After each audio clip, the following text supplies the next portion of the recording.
Hello students, my name is Dr. Avi Bogna. I am teaching economics from last 20 years in different schools, colleges, universities. Today, I will teach you in supply chapter what is exception of law of supply. Very important chapter. So first, जो आज मैं समझाने जा रहा हूँ वो है exception of law of supply. Question कई बार बोर्ड में आ चुका है. What are the exception of law of supply.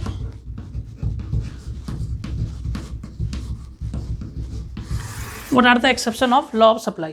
Now what are the exception of law of supply में पहला पॉइंट हमने लिखना है. लॉ ऑफ सप्लाई हम देखिए, आपको पता है कि प्राइस बढ़ता है तो क्वांटिटी सप्लाई भी बढ़ती है, बट ये एक्सेप्शनल केसेस है. इसमें प्राइस बढ़ेगा, क्वांटिटी सप्लाई नहीं बढ़ेगी. तो मैं एक इसमें यहाँ पे किनारे पर डायग्राम बना रहा हूँ. यहाँ पे ये O है, ये X है, ये Y है. यहाँ पे प्राइस है, दिस इज क्वांटिटी सप्लाई, और ये सप्लाई कर्व है. This is what quantity, you can say here quantity, QUANTITY quantity यहाँ पे लिखी है सप्लाई करो. अब देखिए प्राइस बढ़ रहा है बट क्वांटिटी सप्लाई नहीं बढ़ रही. ये इसमें हमने एक्सेप्शन बताना है. तो ये कौन कौन से चीज़ों पे लागू होगा, कैसे आपने बोर्ड में लिखना है, वो मैं सब लिख के दिखा रहा हूँ और आपको हल्के हल्के समझाता रहूँगा. तो लिखिए, फर्स्ट लिखिए perishable goods that can not be stored. पहला पॉइंट है perishable goods that can not be stored. That हम इसको लिख दें perishable goods that can not be stored. That can not be stored, जिसको कि हम क्या नहीं कर सकते, स्टोर नहीं कर सकते. Perishable goods that can not B store. अब आप कहेंगे इसे पेरिसेबल गुड्स कौन कौन से हुए, तो आपने लिखना है fish. Fish is highly perishable commodity. Fish is highly, हम कहेंगे fish is a highly perishable commodity, is highly perishable commodity, is highly perishable commodity. Fish is a highly perishable commodity that cannot be stored, for a long time. That cannot be stored for a long time. हम fish को ज़्यादा देर तक हम store नहीं कर सकते. सो हम ये कह सकते हैं it's supply can not be change. It's supply can not be change. हम सप्लाई को बढ़ा नहीं सकते. It's supply can not be change in response to its price. In response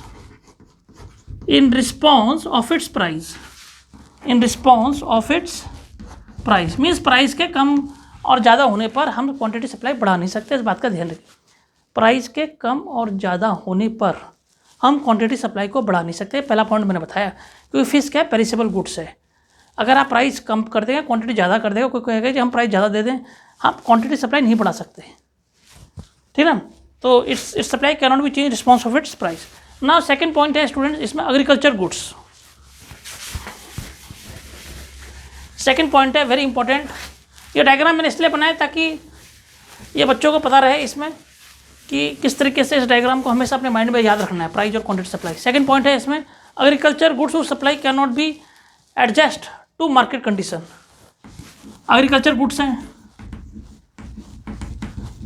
agricultural goods, जो एग्रीकल्चर गुड्स हैं whose supply can not be adjusted. Supply हम जिसकी supply adjust नहीं कर सकते, whose supply can not be adjusted to market condition. Can not be adjusted to market conditions. ठीक है. Agriculture goods whose supply can not be adjusted to market condition. हम उसकी supply को एडजस्ट नहीं कर सकते मार्केट कंडीशन से. क्यों? क्योंकि एग्रीकल्चर गुड्स हमारे हाथ में नहीं है. उसके पीछे नंबर वन कौन कौन से फैक्टर्स हैं जो एग्रीकल्चर गुड्स को डिपेंड करते हैं, वो करते हैं natural and seasonal factors play dominant role. Natural and seasonal factors plays and dominant role. Okay भाई, अगर क्लाइमेट अच्छा हो dominant role.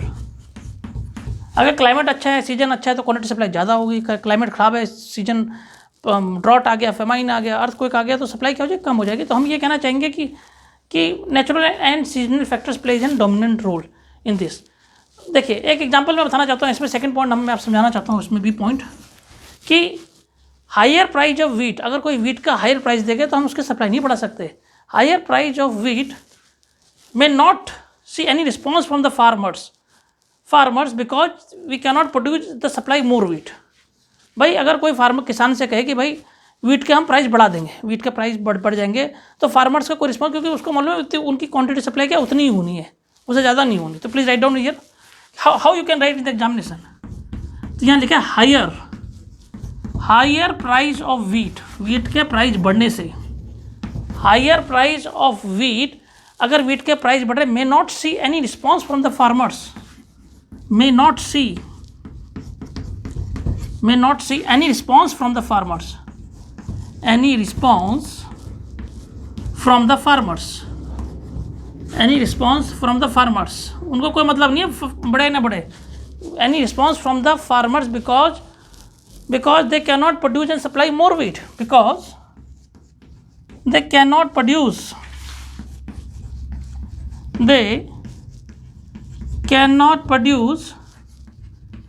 and supply more wheat,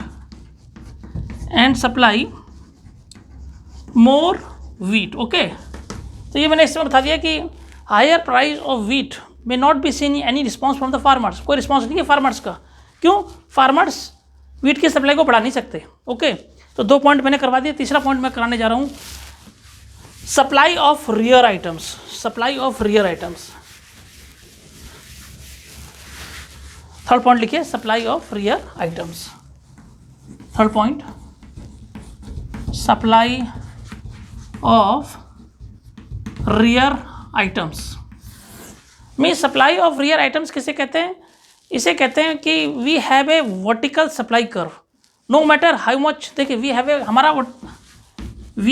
A vertical supply curve, we have a vertical supply curve. हमारा supply curve कैसा होता है, vertical होता है। We have a vertical supply curve, we have a vertical, no matter how much price of the commodity, no matter how much price, no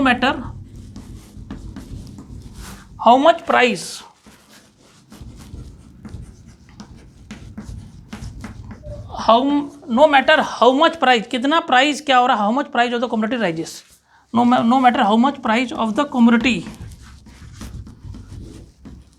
commodity rises, price कम हो ज़्यादा, इससे कोई फर्क नहीं पड़ता, सप्लाई उतनी होगी। फॉर एग्जाम्पल मोनालिसा फोटो या मोनालिसा पेंटिंग, मोनालिसा पेंटिंग, भाई ओरिजिनल पेंटिंग तो एक ही होगी ना, या ओल्ड एज कॉइन्स,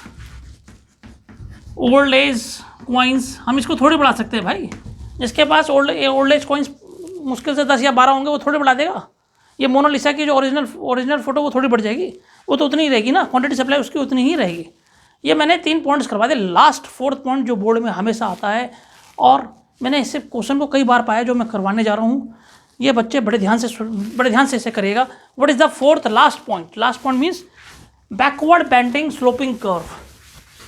ये 2 नंबर का क्वेश्चन या 3 नंबर का क्वेश्चन अकेले पूछा गया कई बार बोर्ड में।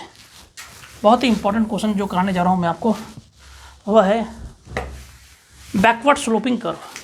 तो please write down backward supply curve, backward supply curve, backward supply curve ना। बैकवर्ड सप्लाई कर्व कैसे, इसको हम डिफाइन करना है, तो इसके लिए डायग्राम पहले बना लें हम स्टूडेंट्स, पहले इसके लिए डायग्राम बना लें। तो देखिए पहले सप्लाई कर्व ऐसे था, अब इसका सप्लाई कर्व ऐसे हो गया। इसके पीछे कारण क्या है, देखिए हमने क्या क्या लिखना है, वो हमें बड़े ध्यान से हमें इसका समझना पड़ेगा। तो मैंने यहाँ पे लिख लिया, ये लिख लिया आर, लिख लिया लेट सपोज डेट आर, लिख लिया यहाँ, लिख लिया ओ एक्स, और यहाँ लिख दिया मैंने वाई, ठीक है। और फिर मैंने इसको जब यहाँ पे लिख लिया आर एल लिख दिया, यहाँ पे हमने लिख दिया क्या, R1 L1। अगर हम इसको ये हो गया R1 और ये L1 हो गया। तो देखिए ये सप्लाई कर्व यहाँ से जो है क्या हो रहा है, बैकवर्ड हो रहा है। इसको तो सीधे ही पढ़ना चाहिए, बट बैकवर्ड क्यों हो रहा है, इसके पीछे क्या कारण है। ये सप्लाई कर्व तो भैया सीधे चलना चाहिए था, बट ये बैकवर्ड क्यों हो रहा है, इसके पीछे क्या कारण है, क्यों बैकवर्ड हो रहा है, तो ये बड़े ध्यान से इसको लिखेगा। This happen in the labour market, आपने लिखना है this happens in the labour market, this happen in the labour market. ये कहाँ पाया जाता है, लेबर मार्केट में। This happen in the labour market, labour market में पाया जाता है। Labour up to a certain limit when wage rises, up to a certain limit, up to a certain limit when, up to a certain limit when wage rises, up to a certain limit when wages rises, when wages rise, जैसे जैसे wage बढ़ेंगे तो क्या होगा, up to a certain limit when wage rises workers income क्या होगी, also rises, workers income also rises, workers income also rises. बड़ा important point है, देखेगा, इनकम आल्सो राइजेस। देखिए जैसे up to a certain limit when wage rise, देखो wage बढ़ रहे हैं, वर्कर के भी, और वर्कर के मजा आ रहे हैं, क्यों, उसकी भी क्या हो रही है, इनकम बढ़ रही है, income also rises, income also, when wage rises workers income, worker की भी इनकम क्या हो रही है, बढ़ रही है। पर देखिए when wage rises workers income also rises, worker की भी इनकम क्या हो रही है, बढ़ रही है। But after a further point, but after further rise, but after a further rise, जैसे वेजेस और ज़्यादा बढ़ाना चाहेगा मालिक तो होगा क्या, but after a further rise of wage level, of wage, but after the further rise of wage level, labour prefer, जो लेबर है, मजदूर है, लेबर प्रीफियर, वो क्या प्रीफियर करेगा, labour prefer leisure to work, leisure to work, वो leisure चाहेगा भाई, लेजर टू वर्क, वो क्या चाहेगा, लेजर, ये लाइन ध्यान रखना, leisure to work, leisure to, labour prefer leisure to work, and hence law of supply does not hold, and hence law of supply है, मैं यहाँ लिख देता हूँ, hence law of supply does not, and hence law of supply, law of supply does not operate, supply does not operate, does not operate. Okay भाई, एक मालिक ने कहा कि तुम 10 घंटे काम करो, 12 घंटे काम करो, इतने 10 घंटे तो काम करेगा वो, इतने बेच देगा। अब मालिक क्या कहेगा कि भैया तुम 15 घंटे काम करो, मैं तुम्हें 3 लाख रुपए तनख्वाह दूंगा, तो कहेगा भैया मुझे 10 घंटे ही काम करना है, मुझे अपना समय लेजर चाहिए, अपने बच्चों के लिए चाहिए। तो ऐसा नहीं है कि वो 14-15 घंटे काम करेगा लेबर, नहीं, उसकी अपनी लिमिटेशन है, सिर्फ 10 घंटे काम करेगा, तभी ये सप्लाई लॉ नहीं होता। क्यों, क्योंकि उसको लेजर चाहिए, उसको पैसे से मतलब, उसको 10 घंटे का कह रहे मैं 10 घंटे में खुश हूँ, 10 घंटे में जितना मुझे वेज मिल रहा है आई एम हैप्पी, बट 10 घंटे से अगर मुझे ज़्यादा काम करवाएंगे या मुझे ज़्यादा पेमेंट करेंगे, मुझे नहीं चाहिए। क्यों, क्योंकि I want to devote some time for the leisure with a family, वो अपना समय अपने बच्चों के साथ, अपने पेरेंट्स के साथ देना चाहता है, दैट्स वाई सप्लाई कर्व क्या हुआ, बेंड डाउनवर्ड्स हुआ। तो मैंने exception of law of supply मैंने बच्चों को करवाया, और चारों पॉइंट्स मैंने बहुत डीपली करवा दिए। अब बच्चे इसमें, ये क्वेश्चन अलग से आता है एग्जाम में, कई बार मैंने 2 बार SSC में कई बार देखा है, काउंसिल में ये क्वेश्चन कई बार पूछा गया है, और 2 या 3 नंबर का क्वेश्चन आता है, इसमें डायग्राम जरूर बनना है। और ये ध्यान रखना है कि सप्लाई कर्व बैकवर्ड क्यों होगी, क्योंकि कोई लेबर ज़्यादा घंटे काम नहीं करना चाहेगा, 12 घंटे यहाँ कर दे, 14 घंटे नहीं करना पड़ेगा। क्यों, क्योंकि उसको कुछ समय अपने पेरेंट्स के लिए देना है, ये माइंड में रखना है। इसी तरीके से आपने एग्जाम में लिखना है जो मैंने लिखा है, ठीक है। थैंक्स डॉक्टर वी भावना।